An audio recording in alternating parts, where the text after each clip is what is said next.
Hello दोस्तों, नमस्कार। Santoshi IAS में आप सभी का एक बार फिर स्वागत है। आज हम यहाँ पर कवर करने वाले हैं क्रॉनिकल मैगजीन। क्रॉनिकल मैगजीन ये जो आपका है, ये अक्टूबर मंथ का मैगजीन है। मतलब जितने भी अक्टूबर मंथ के करंट अफेयर बने हुए हैं उनके लिए इम्पोर्टेंट है। ये उन सब बच्चों के लिए इम्पोर्टेंट है जो आने वाले कुछ दिनों में 1 से 2 महीने के अंदर कोई भी पेपर देने वाले हैं। वहाँ पर क्वेश्चन यहाँ से आएगा आपका। ठीक है, तो चलते हैं, शुरू करते हैं बिना किसी देरी के। अगर अच्छा लगेगा तो प्लीज़ लाइक शेयर सब्सक्राइब कर दीजिएगा। देखते हैं पहला क्वेश्चन आपका यहाँ पर आज क्या है आपका। यहाँ पर आपका है जो आपका स्टेट से रिलेटेड करंट अफेयर है, चाहे वो उत्तर प्रदेश हो, चाहे बिहार हो, चाहे अन्य प्रदेश हो, उससे रिलेटेड क्वेश्चन है वो यहाँ पर आज क्लियर हम करेंगे। करें उत्तर प्रदेश में डिजिटल कृषि नीति का प्रस्ताव। अब आपके ये एग्जाम में ऐसे ही आएगा कि जो उत्तर प्रदेश में डिजिटल कृषि नीति का प्रस्ताव आया उसके बारे में कुछ पॉइंट आप बताइए। तो ये क्या कब लॉन्च हुआ? 15 अक्टूबर 2025 को उत्तर प्रदेश की कृषि वृद्धि एवं ग्रामीण उद्यम पारिस्थितिकी तंत्र सुदृढ़ीकरण परियोजना यूपी एग्रीज, याद रख लेंगे, यूपी एग्रीज की समीक्षा बैठक में मुख्यमंत्री ने अधिकारियों को राष्ट्रीय तकनीक मानकों के अनुरूप एक डिजिटल कृषि नीति तैयार करने को निर्देश दिया है। तो यही पूछेंगे, राष्ट्रीय मतलब डिजिटल कृषि नीति का प्रस्ताव कहाँ पे दिया गया है? तो यहाँ पर उत्तर प्रदेश में दिया गया है। कब? 15 अक्टूबर 2025 को। अब देखिए इसमें मुख्य आपके क्या क्या होंगे। तो यहाँ पर देखिए फसल हुआ, मौसम हुआ, बीज, सिंचाई, उर्वरक, इन सब से संबंधित जो सेवाएं होते हैं उनको रियल टाइम एकीकृत इंटीग्रेटेड पहुंच प्रदान करना। तो रियल टाइम जो आपके पहुंच है इससे रिलेटेड वो प्रदान करना, मतलब इसके मुख्य तथ्य हैं। यूपी डीएएसपी, यह पहल 4,000 करोड़ की विश्व की बैंक समर्थित यूपी डीएएसपी परियोजना के समन्वय और कृषि विश्वविद्यालय के बीके और एफपीओ के सहयोग से लागू किया जाएगा। अब यही सब है। देखिए यहाँ पर क्या है, बुंदेलखंड में मूंगफली, ये याद रख लेंगे क्योंकि बुंदेलखंड के एरिया में मूंगफली बहुत ज़्यादा होता है। वाराणसी में लाल मिर्च व सब्जी, बनारस में सब्जी, उत्तर प्रदेश के बनारस में सबसे ज़्यादा सब्जी होती है। बाराबंकी आजमगढ़ में केले के क्लस्टर विकसित किए जाएंगे। तो यही पूछेगा कि बुंदेलखंड में क्या विकसित किया जाए, तो बुंदेलखंड में मूंगफली, वाराणसी में लाल मिर्च और सब्जी, और बाराबंकी और आजमगढ़ में क्या होगा, केले के क्लस्टर विकसित किए जाएंगे। तो ये याद रखेंगे। मत्स्य पालन विकास, 90,000 हेक्टेयर क्षेत्र में मत्स्य पालन हेतु विकसित करने का लक्ष्य है। 1 लाख परिवारों को लाभ होगा। तो ये भी आपका एक फैक्ट हुआ। अब देखिए एक आपका क्या हुआ, उत्तर प्रदेश डिजिटल कृषि नीति का जो प्रस्ताव है ये आप याद रख लेंगे। ठीक है, ये जो जो यहाँ पर दिया गया है। यहाँ पर देखते हैं यहाँ क्या करा। कह रहे उत्तर प्रदेश में काऊ टूरिज्म योजना। अब देखिए काऊ टूरिज्म योजना क्या है, नाम से ही पता चल रहा है कि गाय का ये टूरिज्म है। अब देखिए ये भी 15 अक्टूबर 2025 को उत्तर प्रदेश सरकार ने राज्य में काऊ, ठीक है, टूरिज्म गौ पर्यटन को विकसित करने की योजना की घोषणा की। क्या है? काऊ टूरिज्म गौ पर्यटन को विकसित करने की घोषणा किया है, जिसका उद्देश्य गौशालाओं को आत्मनिर्भर बनाना और उन्हें पर्यटन आकर्षण के रूप में बनाना बदलना है। मतलब क्या है, जैसे कोई विदेशी पर्यटक आया है या देश विदेश देश का ही पर्यटक आया है, तो इस प्रकार का एक ये काऊ टूरिज्म विकसित किया जाएगा। जिससे क्या होगा, जो गौशाला होती है, याद रख लेंगे क्या है, गौशाला। तो जो गौशाला होती है उस गौशाला को क्या किया जाएगा, गौशालाओं को एक टूरिज्म के रूप में विकसित किया जाएगा, ताकि क्या हो, उनसे कुछ आपका लोग वहां पर जाएं और वहां से कुछ रोजगार भी वहां के लोगों को मिल सके। अब देखिए यहाँ मुख्य तथ्य क्या, आदर्श गौशाला विकसित करेंगे। हर जिले में एक आदर्श गौशाला स्थापित की जाएगी जिसे पर्यटन मॉडल और स्थानीय आय का स्रोत बनाया जाएगा। ठीक है, पर्यटन मॉडल और स्थानीय आय का स्रोत बनाया जाएगा। हमने अभी कहा क्या कहा कि वहां पर रोजगार मिलेगा, वाणिज्यिक उपयोग भी होगा, जैसे गोबर हुआ, मूत्र हुआ, दूध हुआ, घी, जैसे उनका व्यवसाय भी किया जाएगा। ठीक है, जिला स्तर योजना के स्तर पर। और देखिए महिला एस एच जी भागीदारी, गोबर आधारित पर्यावरण अनुकूल उत्पादों के लिए महिला जो स्वयं सहायता समूह होते हैं उनको शामिल किया जाएगा समूहों में। दिवाली अभियान है, तो याद रखेंगे दिवाली अभियान क्या है। गोबर से बने दीपक सजावटी वस्तुओं को बढ़ावा देने हेतु पर्यावरण अनुकूल उत्सव मनाने की पहल अल वोकल फॉर लोकल के तहत प्रचार भी किया जाएगा। ठीक है, तो ये याद रख लेंगे। गौशालाओं में आर्थिक क्षमता भटकते पशुओं को प्रबंध, रोजगार सृजन, गौरक्षा, अब यही सब किया जाएगा। तो मतलब आपको याद हो गया कि उत्तर प्रदेश में काउ टूरिज्म बनाया जाएगा और उत्तर प्रदेश में क्या है, डिजिटल कृषि नीति का प्रस्ताव। तो दो चीजें आपको याद होना चाहिए। अब देखिए हमारा तीसरा चीज क्या कह रहा है, तीसरा तीसरा भी आपको याद होना चाहिए। तीसरा क्या है, 11 अक्टूबर को क्या कहा गया है, मुख्यमंत्री योगी आदित्यनाथ ने गोमती पुनर्जीवन मिशन की औपचारिक शुरुआत की। किसकी, गोमती पुनर्जीवन मिशन की औपचारिक शुरुआत की, जिसका उद्देश्य क्या है, गोमती नदी के अबाध प्रवाह और पारिस्थितिक पुनर्स्थापना को सुनिश्चित करना। मतलब गोमती जैसे गंगा नदी का पुनर्जीवन किया गया, मतलब पुनर्जीवन क्या, गंगा नदी को साफ किया गया। ठीक है, वो तो वो गंगा नदी जीवित है ये, लेकिन उसको साफ किया गया। लेकिन गोमती नदी क्या है, इसको पुनर्जीवित मिशन के रूप में रखा गया है। अब देखिए मुख्य तथ्य क्या है, दायरा मिशन क्या है, जहाँ से ये गोमती नदी निकलती है, कहाँ, फुलहर झील से निकलती है तो पीलीभीत के, तो पीलीभीत से ये गाजीपुर तक पूरे गोमती बेसिन को कवर ये करेगा। प्रदूषण नियंत्रण में क्या होगा, नदी में गिरने वाले जो शहरी सीवेज होती है, सबसे बड़ी प्रॉब्लम तो यही होती है। 95% प्रवाह को रोकने का इसमें लक्ष्य रखा गया है। वर्तमान में 39 नालों में 13 बिना उपचार के ही हैं। जो वर्तमान में 39 नाले हैं, उसमें 13 जो बिना उपचार हैं उनको उपचार में लाया जाएगा। अब देखिए यहाँ पर क्या है, लखनऊ में एकाना वेटलैंड, ये याद रखेंगे। एकाना वेटलैंड कहाँ है, तो लखनऊ में है क्या, आर्द्रभूमि एकाना, तो याद रख लेंगे लखनऊ में कहाँ क्या है, एकाना वेटलैंड है। तो लखनऊ में जो एकाना वेटलैंड है, सजन और लेख जैसे नए वेटलैंड का निर्माण प्रस्तावित है। जनवरी 2025 में गठित गोमती टास्क फोर्स मिशन का नेतृत्व करेंगे। मासिक समीक्षा बैठक में त्रैमासिक प्रगति रिपोर्ट अनिवार्य है। ठीक, मासिक जो समीक्षा बैठक होगा उसको त्रैमासिक प्रगति रिपोर्ट दिया जाना है। ठीक है, तो ये याद रख लेंगे। हाँ, हम आप सबको बताना चाहते हैं, देवेश सर के द्वारा आपको करवाया जा रहा है मैपिंग का क्लास, उसको जरूर देखिएगा। जो भी आईएएस में क्वेश्चन आए हैं, जो भी पीसीएस में क्वेश्चन आए हैं, बीपीएससी में क्वेश्चन आए हैं, उनको बहुत डिटेल में करवाया जा रहा है। मतलब मैप के थ्रू आपको हर एक चीज़ें दिखाया जा रहा है। तो एक बार जाके जरूर विजिट करिए और उसको देखिए। ठीक है, तो यहाँ पर क्या है, उत्तर प्रदेश ड्रोन सुरक्षा नीति, ये देखते हैं ये क्या है। उत्तर प्रदेश, अभी देखिए क्या हुआ था, ड्रोन चोर, अभी देखिए यही हो रहा था कि एक मतलब पता नहीं क्या सिस्टम चला था कि लोग रात में ड्रोन उड़ाते थे, उससे चोरी वोरी कई घटनाएं हुई थी। अब उसी के लिए एक सुरक्षा ड्रोन सुरक्षा नीति की घोषणा की गई है। क्या है, 11 अक्टूबर 2025 को उत्तर प्रदेश सरकार ने राज्य में अनाधिकृत ड्रोन संचालन की घटनाओं के मद्देनजर ड्रोन सुरक्षा नीति की घोषणा की गई। देखिए कोई चीज़ जो टेक्नोलॉजी आती है वो तो आ जाती है, लेकिन क्या होता है उसका मिसयूज करने लगते हैं लोग। ठीक है, जैसे क्या है, अगर हम टेक्नोलॉजी का अच्छा यूज करते हैं तो क्या है, वो सबसे अच्छी एक ह्यूमन का जो लाइफ स्टाइल है वो चेंज कर सकती है। लेकिन अगर हम उसका मिस यूज करते हैं, तो अगर मिस यूज करेंगे तो वो क्या होता है, वो किसी भी ह्यूमन लाइफ को, या किसी भी, चाहे ह्यूमन लाइफ हो चाहे आपका एनिमल को कोई भी हो, चाहे उन सभी लाइफ को क्या कर सकती है, डिस्ट्रॉय कर सकती है। तो यही किया गया है यहाँ पर। ड्रोन जो ऐसे जो ड्रोन थे जिनका कोई डाटा नहीं था, वो सब लोग पे क्या कर रहे थे, आप देखे होंगे, उससे चोरी की घटनाएं बढ़ी थी। तो ड्रोन निगरानी रजिस्टर, सभी जिलों में पंजीकृत ड्रोन ऑपरेटर रिपेयर केंद्रों का विवरण समर्पित रजिस्टर में दर्ज किया जाएगा। ठीक है, कितने ड्रोन कहाँ पे कार्य कर रहे हैं।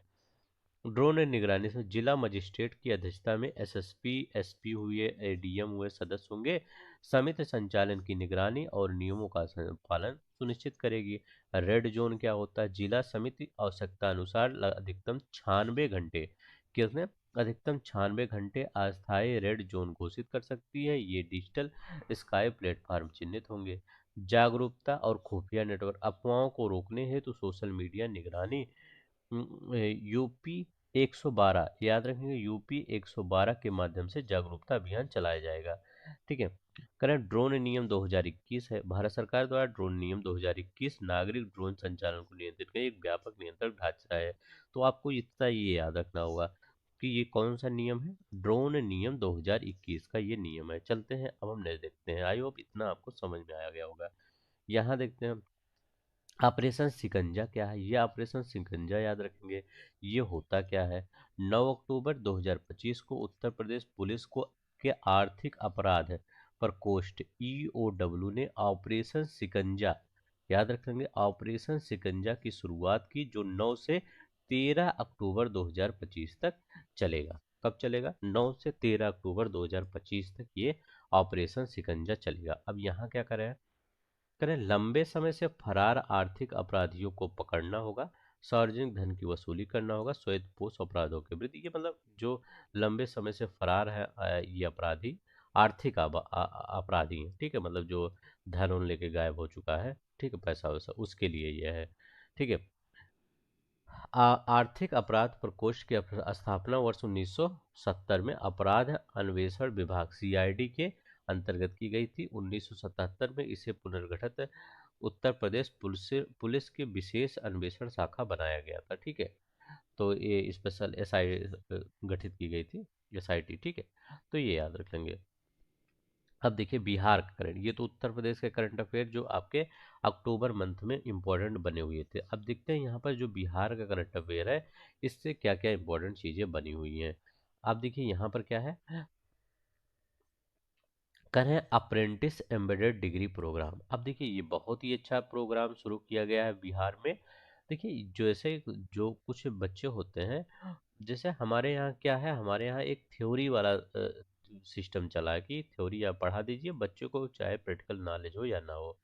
लेकिन यहाँ पर क्या किया गया है, 21 अक्टूबर 2025 को बिहार सरकार ने घोषणा की है कि राज्य के 5 विश्वविद्यालयों के 11 महाविद्यालय 2025-26 शैक्षणिक सत्र से क्या होगा, अप्रेंटिस एम्बेडेड डिग्री प्रोग्राम। जो एम्बेडेड डिग्री होता है मतलब जो आपका कोई भी आप डिवाइस होती है उसमें ग्रीन प्लेट नहीं होती है, तो ग्रीन प्लेट पर जो भी सब कुछ लगा रहता है, कैपेसिटर रजिस्टर, वहाँ पर एम्बेडेड सिस्टम पर काम करता है वो, ठीक है। तो एम्बेडेड उसी से रिलेटेड क्या किया जाएगा, ये 11 महाविद्यालयों में क्या किया जाएगा, एक प्रोग्राम शुरू किया गया है। पाठ्यक्रम एईडीपी, क्या करें एईडीपी, ये एक नवाचारपूर्ण 4 वर्षीय स्नातक पाठ्यक्रम है जिसमें कक्षा शिक्षण और पूर्णकालिक अप्रेंटिस प्रशिक्षण से जोड़ा जाएगा। ये बहुत ही अच्छा कोर्स है, मतलब इसमें क्या किया जाएगा, आपको पूरा उसके बारे में सिखाया जाएगा। उद्देश्य क्या है, अधिक रोजगार उन्मुख बनाना है, छात्रों को उद्योग संबंधित कौशल व्यवहारिक प्रशिक्षण प्रदान करना, ट्रेनिंग प्रदान करना है। और आपको एक डिग्री भी मिलेगी 4 वर्ष की, ठीक है। जैसे बीटेक लोग करते हैं, लेकिन बीटेक में क्या है, थ्योरी पढ़ाई जाती है सिर्फ, लेकिन ये क्या है, इसमें आपको ट्रेनिंग प्रोवाइड किया जाएगा। डिजिटल इलेक्ट्रॉनिक्स, स्वास्थ्य प्रबंधन और वित्तीय सेवाएं, मीडिया, खुदरा रसद, बीमा, ये सब के लिए, ठीक है। अब देखिए संभागीय भागीदारी क्या है, जिसमें पटना के हैं, पाटिलपुत्र के हैं, तिलका मांझी भागलपुर मगध है, बी आर अम्बेडकर बिहार विश्वविद्यालय, मतलब ये सब जो विश्वविद्यालय, इसके 11 कॉलेज जो है इस कार्यक्रम में शामिल किए जाएंगे।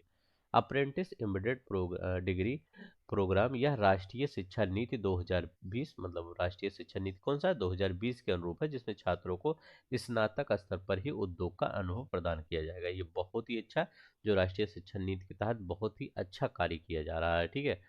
क्योंकि बच्चे क्या होते हैं, थ्योरी पढ़ लेते हैं, लेकिन उनको क्या होता है, उनको ट्रेनिंग मतलब कैसे प्रैक्टिकल करना उसका कोई नॉलेज नहीं होता है।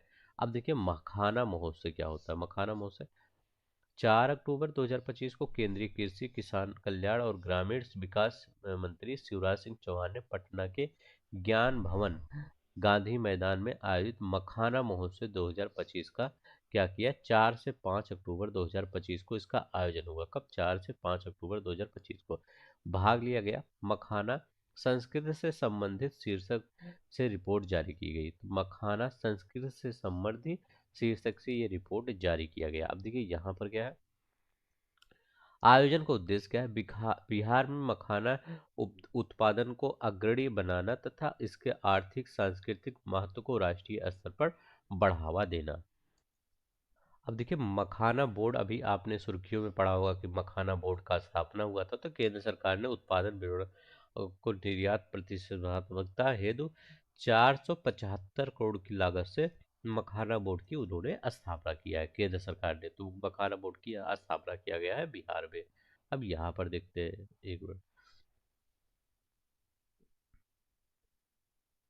हाँ, यहाँ पर हो गया। देखिए, उत्पादन विस्तार। अब देखिए, मखाना उत्पादन 90% से अधिक हिस्सा बिहार में ही उत्पादित होता है। मतलब वैश्विक, मतलब विश्व का 90% से ज्यादा हिस्सा बिहार में मखाना।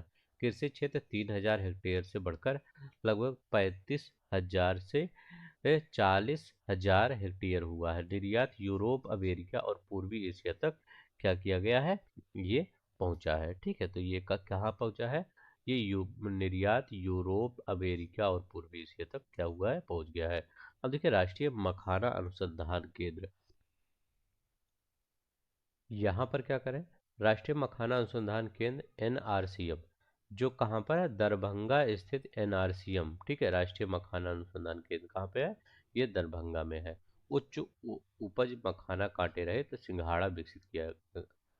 मखाना सह मछली पालन प्रणाली शुरू की, मतलब मखाना के साथ क्या है, मछली पालन भी, दोनों चीज एक साथ हो रहा है। ठीक है, तो ये सब उसी से रिलेटेड है। अब देखिए ये वाला चीज, ठीक है, ये वाला देखते हैं, ये बहुत सुर्खियों में रहा था। मुख्यमंत्री महिला रोजगार योजना के तहत 2500 करोड़ की राशि वितरित, मतलब 2500 करोड़। अब ये क्या हुआ था, यहाँ पर बिहार में इलेक्शन था, तो उसमें क्या है, इलेक्शन से पहले 2 अक्टूबर 2025 को बिहार के मुख्यमंत्री नीतीश कुमार ने मुख्यमंत्री महिला रोजगार योजना के तहत 25 लाख, कितनी, 25 लाख महिला लाभार्थियों को 2500 करोड़ रुपया राशि जारी किया गया।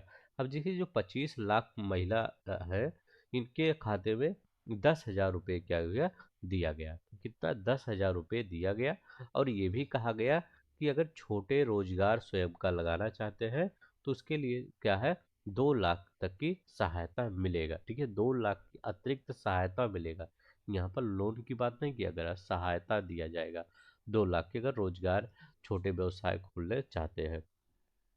ठीक है, जीविका दीदियों को लाभ, योजना जीविका स्वयं सहायता के से जुड़े 1.40 करोड़ से अधिक महिलाओं के लिए लागू होगा। ठीक है, दीदियों को भी लाभ होगा। अब देखिए, चुनाव, विधानसभा चुनाव से पहले शुरू हुई इस योजना के क्रियान्वयन बिहार ग्रामीण विकास विभाग के माध्यम से किया गया। तो ये याद रखेंगे, किस विभाग के माध्यम से किया गया, बिहार ग्रामीण विकास विभाग के माध्यम से ये किया गया है। वित्तीय समावेशन योजना का उद्देश्य ग्रामीण महिलाओं को स्वावलंबी बनाना और आर्थिक सुरक्षा प्रदान करना, ये इनका काम है। ठीक है, अब इसमें मैं कुछ इसमें वो नहीं करूंगा कि ये पैसा देना चाहिए था कि नहीं देना चाहिए था। फिर मध्य प्रदेश की हम बात करते हैं, तो मध्य प्रदेश में क्या है, वार्षिक हिंगोट युद्ध महोत्सव। वार्षिक हिंगोट युद्ध महोत्सव क्या है, 21 अक्टूबर 2025 को मध्य प्रदेश के इंदौर जिले की देपालपुर के तहसील में हिंगोट युद्ध का महोत्सव का आयोजन हुआ। बस अगले दिन धोक पड़वा का आयोजन किया गया। ठीक है, आयोजित किया गया किसका, जो दिवाली के अगले दिन क्या गया, धोक पड़वा का आयोजन किया गया। ठीक है, 17 से 18वीं शताब्दी के मुगल और मराठा संघर्षों की स्मृति में मनाया जाता है। बस इसमें ये याद रखेंगे। हिंगोट युद्ध केवल एक अनुष्ठान खेल नहीं, बल्कि सामुदायिक साहस, परंपरा और लोक आस्था का प्रतीक है। यह परंपरा लगभग 250 वर्ष पुरानी मानी जाती है। स्थानीय समाज में इसे वीरता और सामूहिकता का उत्सव के रूप में देखा जाता है। बस ये सब याद कर लीजिएगा। अब देखिए, मध्य प्रदेश में कोल्ड ड्रिफ्ट सिरप पर प्रतिबंध। एक कोल्ड ड्रिफ्ट सिरप है, ये याद रखेंगे, कोल्ड ड्रिफ्ट। ठीक है, किडनी फेल होने से कई बच्चों की मृत्यु होने के बाद कोल्ड ड्रिफ्ट सिरप की बिक्री पर पूर्ण। अब देखिए, जो अ, ये कोल्ड ड्रिफ्ट सिरप होता है, इसको कभी भी दिया करिए बच्चों को तो इसको थोड़ा सा ध्यान से दिया करिए। जो अच्छी कंपनियां होती हैं, रेप्यूटेड कंपनियां होती हैं, उन्हीं का क्या किया करिए, अगर बच्चों को देना हो, किसी को भी देना हुआ, ठीक है, तो उसको उसी कंपनी का दिया करिए। ठीक है, या जो अच्छे डॉक्टर से उसको परामर्श सलाह लेकर ही दिया करिए। ठीक है, अगर आप डॉक्टर के पास नहीं, वैसे मेडिकल पे खरीदना हो तो आप हमेशा एबॉट का या आपका हिमालयन का, तो जो ये सब कंपनी होती हैं, बड़ी कंपनियां, उन्हीं के दिया करिए। थोड़ा सा ये सही होती है। ठीक है, डीजी की पोस्ट, तमिलनाडु सरकार की जांच में कोल्ड ड्रिफ्ट है। ठीक है, सिरप है में नमूनों में 48.6 डायथिलीन ग्लाइकॉल पाया गया जो अत्यधिक विषैला रसायन है।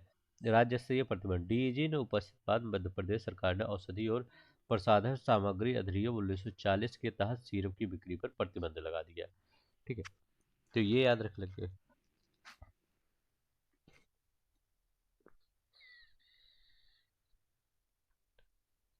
तो डीईजी का फुल फॉर्म याद रख लेंगे। यहाँ क्या होता है, डाइथिलिन ग्लाइकॉल। डीईजी का फुल फॉर्म ये इंपॉर्टेंट है, क्या होता है, डाइथिलिन ग्लाइकॉल। ठीक है, डाइथिलिन ग्लाइकॉल इसका फुल फॉर्म होता है। अब देखिए यहाँ पर देखते हैं, जनजातीय ग्राम विजन 2030 भारत का सबसे बड़ा जनजातीय मिशन। 2 अक्टूबर 2025 को विशेष ग्राम सभाओं के माध्यम से 1 लाख जनजातीय गांवों और टोलों में जनजातीय ग्राम विजन 2030 को अत्यधिक रूप में अपनाया गया कि इसमें क्या होता है, भागीदारी भी। यह पहल 30 राज्यों केंद्र शासित प्रदेशों के 1 लाख गाँव में 11.5 करोड़ जनजातीय नागरिकों तक पहुंचती है। 20 लाख आदि योगी और 7.5 लाख साथी और सहयोगी इसमें शामिल हैं।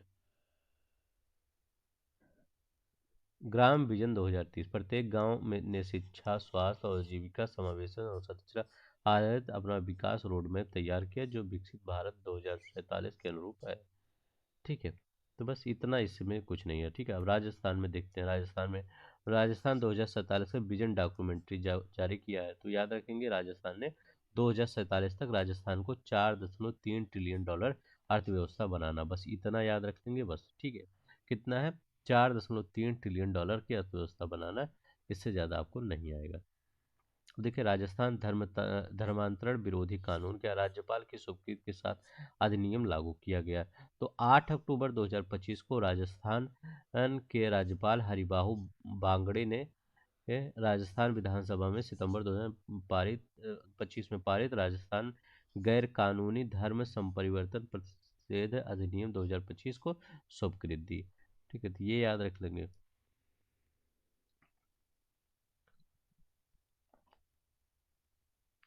शिक्षा सुधार गुणवत्ता 4 विभागीय कार्य योजना। आखिर राजस्थान शिक्षा विभाग ने स्कूलों में शिक्षा गुणवत्ता सुधार के लिए आधारभूत साक्षरता को सुदृढ़ करने के लिए 4 विभागीय कार्य योजना प्रस्तुत किया। ठीक है, तो ये याद रखेंगे, ये राजस्थान में है, इतना इम्पोर्टेंट है। अब ये देखिए, उत्तराखंड में विदेशी नागरिकों के लिए विवाह पंजीकरण नियमों में संशोधन किया गया है। अब देखिए, लिखा गया है 20 अक्टूबर 2025 को उत्तराखंड सरकार ने समान नागरिक संहिता संशोधन को मंजूरी दे दी है। मतलब यूसीसी कहाँ पर, उत्तराखंड में लागू हो गया है, जिसके तहत नेपाली, भूटानी, तिब्बती मूल के नागरिक अब बिना आधार कार्ड के ही विवाह पंजीकरण करा सकेंगे। मतलब जो नेपाली होंगे, भूटानी होंगे, तिब्बती नागरिक होंगे, अब आधार कार्ड के बिना ही विवाह पंजीकरण करा सकेंगे। अब यहाँ पर देखते हैं, छत्तीसगढ़ में वरिष्ठ नागरिकों एवं पर्यटन विकास हेतु सरकारी पहल। वरिष्ठ नागरिकों एवं पर्यटन विकास से हेतु सरकारी पहल। 2 अक्टूबर 2025 को छत्तीसगढ़ के मुख्यमंत्री विष्णुदेव साय ने वरिष्ठ नागरिकों की देखभाल और पर्यटन विभाग को बढ़ावा देने हेतु नई पहल की घोषणा की है। इसमें क्या किया गया है, आधुनिक वृद्धाश्रम रायपुर, बिलासपुर, कोरबा, दुर्ग में सार्वजनिक निजी भागीदारी के तहत आधुनिक वृद्धशाला स्थापित किए जाएंगे। ठीक है, तो ये याद रख लेंगे। वर्तमान में राज्य में 35 वृद्धाश्रमों में 1049 वरिष्ठ नागरिकों को सेवा दी जा रही है। पर्यटन प्रोत्साहन ईजेएमआई ट्रिप के साथ एमयू हस्ताक्षर। आईटीआई रायपुर में 3 महीने टूर गाइड प्रशिक्षण कार्यक्रम 50 प्रशिक्षकों का बैच प्रारंभ होगा। हरियाणा देखते हैं, हरियाणा में क्या, अरावली की परिभाषा में संशोधन। 4 अक्टूबर 2025 को हरियाणा के भूविज्ञान और खनन विभाग ने अरावली पर्वत श्रृंखला की नई परिभाषा को अंतिम रूप दिया, जिसमें न्यूनतम भूगर्भीय आय और ऊंचाई के मानदंड जोड़े गए हैं। अब ये बहुत इंपॉर्टेंट है आपका। अरावली माने केवल वह पहाड़ी अरावली मानी जाएंगे जो आसपास की भूमि से 100 मीटर से अधिक ऊंचाई पर हो और 1 अरब से अधिक पुरानी चट्टान से बनी हो। तो 1 अरब वर्ष से अधिक जो पुरानी चट्टान हो उन्हीं को माना जाएगा। ये इंपॉर्टेंट है, याद रखेंगे। यहाँ कह रहे हैं, अरावली विश्व की सबसे प्राचीन पर्वत श्रृंखला में से एक है जो गुजरात से दिल्ली तक फैली अरावली दिल्ली वलित पट्टी का हिस्सा है। यह मुख्यतः क्वार्टजाइट शिस्ट और फिलाइट डोलोमाइट और संगमरमर जैसी शैलों से ये बन रही हैं।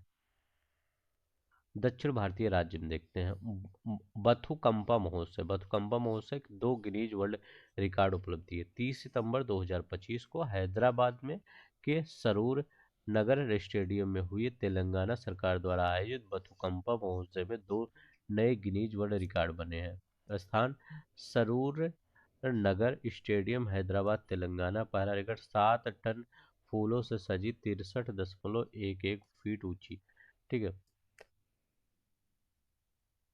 7 टन फूलों से सजी 63.11 फीट ऊंची, ठीक है, और 11 फीट चौड़ी बथुकंपा पुष्प सजावट निर्माण में 300 श्रमिकों ने 72 घंटे किया है। ये कितना 72 घंटे में किया है। बथुकंपा यह विशेषता तेलंगाना राज्य का प्रसिद्ध फूलों का त्योहार है, जिसमें महिलाएं विविध रंग बिरंगे फूलों से बथुकंपा बनाती है, जिसका आयोजन नवरात्रि के दौरान होता है। इतना ये याद रखेंगे। चलते हम यहाँ पर देखते हैं। अब देखिए वन लाइनर क्वेश्चन। हाल ही में भारतीय रेलवे द्वारा उत्तर प्रदेश के दुधवा राष्ट्रीय उद्यान से गुजरने वाली किस रेल लाइन को हेरिटेज रूट घोषित किया गया है? तो Mailani Nanpara metre gauge rail line 171 kilometre लंबी है, उसको हेरिटेज लाइन घोषित किया गया है, हेरिटेज रूट घोषित किया गया है, Mailani Nanpara metre gauge rail line, ठीक है, ये याद रखेंगे।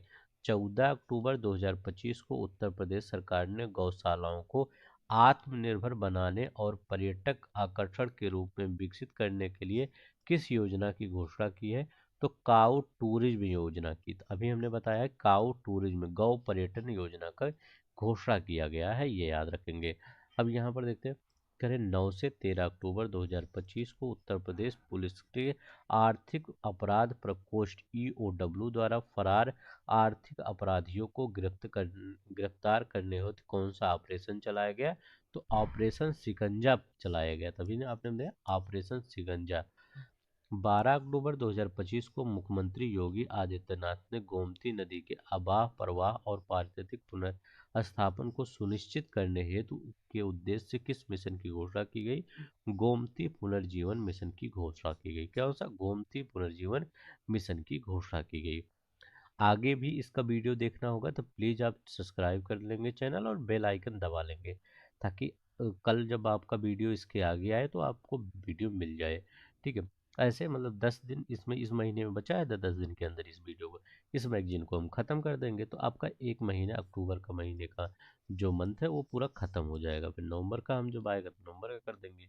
इससे पहले हम सितंबर का बचा है अ, और अगस्त का तो आपको पढ़ा ही दिए थे वहाँ पे, ठीक है, तो सितंबर का भी एक दिन हम ले लेंगे, ठीक है। तो आप सब जुड़ जाइएगा, ठीक है। इस मैगजीन को हम ये पूरा ख़त्म कर देंगे क्रॉनिकल वाला। हाल ही में किस राज्य सरकार ने राज्य के सभी मंडल मुख्यालयों में दिव्यांग पुनर्वास केंद्र स्थापित करने का निर्देश दिया? तो उत्तर प्रदेश में। 18 अक्टूबर 2025 को लखनऊ में ब्रह्मोस एरोस्पेस इकाई निर्मित ब्रह्मोस मिसाइल की पहली खेप किसके द्वारा रवाना किया गया? तो राजनाथ सिंह और योगी आदित्यनाथ के द्वारा रवाना किया गया।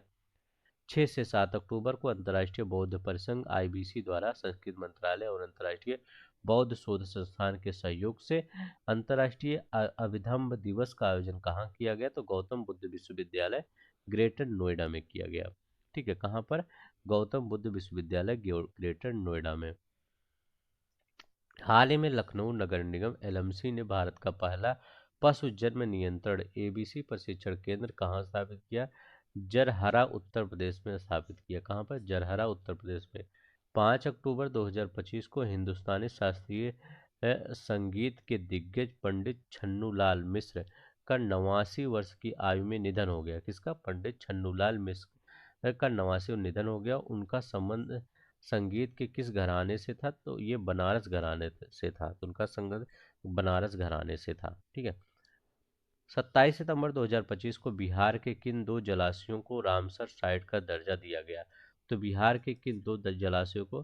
तो गोकुल जलाशय, याद रखेंगे, गोकुल जलाशय जो बक्सर में है, उदयपुर झील जो पश्चिमी चंपारण में है। तो याद रखेंगे गोकुल जलाशय कहाँ पर है? बक्सर में है। उदयपुर झील कहाँ पर है? तो उदयपुर झील पश्चिमी चंपारण में है। तीन को रामसर साइट का दर्जा दिया, गोकुल जलाशय और उदयपुर झील। ठीक है, पश्चिमी चंपारण में कौन सा? पश्चिमी चंपारण चंपारण में उदयपुर झील है। गोकुल जलाशय बक्सर में है। यहाँ पर देखते हैं यहाँ क्या करा है। कह रहे हैं बिहार की पटना मेट्रो रेल सेवा के पहले चरण new Pataliputra bus terminal ISBT से भूतनाथ स्टेशन तक का उद्घाटन कब किया गया? 6 अक्टूबर 2025 को किया गया, ये याद रखिएगा। 5 अक्टूबर 2025 को बिहार के राजगीर नालंदा स्थित इंटरनेशनल क्रिकेट स्टेडियम का उद्घाटन किसके द्वारा किया गया? तो मुख्यमंत्री नीतीश कुमार के द्वारा किया गया। नाल इंटरनेशनल कौन सा? राजगीर स्थित इंटरनेशनल क्रिकेट स्टेडियम, ठीक है, नालंदा। तो इस किसके द्वारा किया गया? मुख्यमंत्री नीतीश कुमार। बिहार राज्य के पहले कौशल विश्वविद्यालय जननायक कर्पूरी ठाकुर कौशल विश्वविद्यालय का पहला कुलपति किसे नियुक्त किया गया? तो दीपक आनंद को नियुक्त किया गया।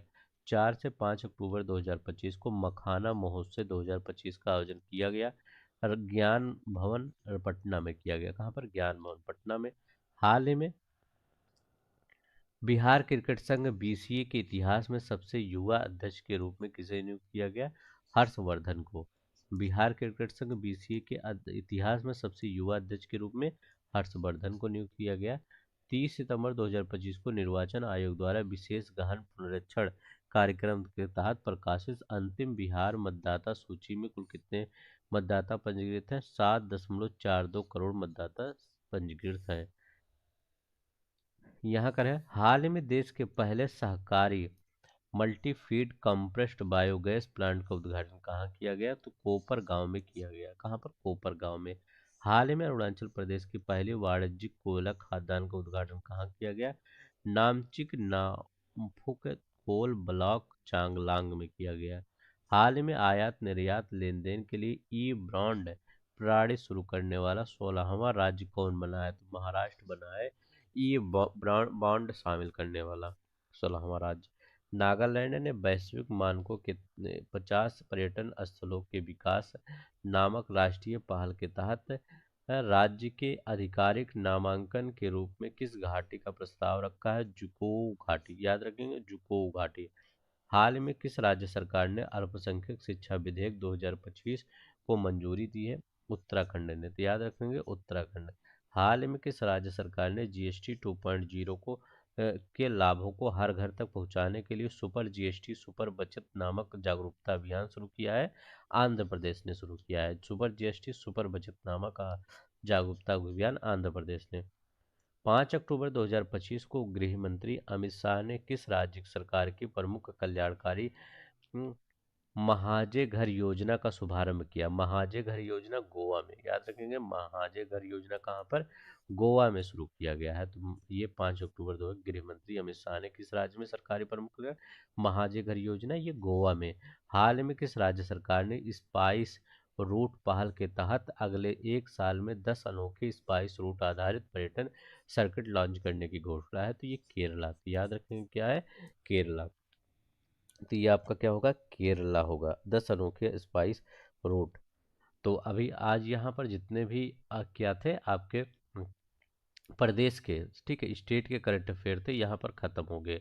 ठीक है, जो भी इम्पोर्टेंट चीज़ें थी आपको यहाँ पर बता दिया गया है।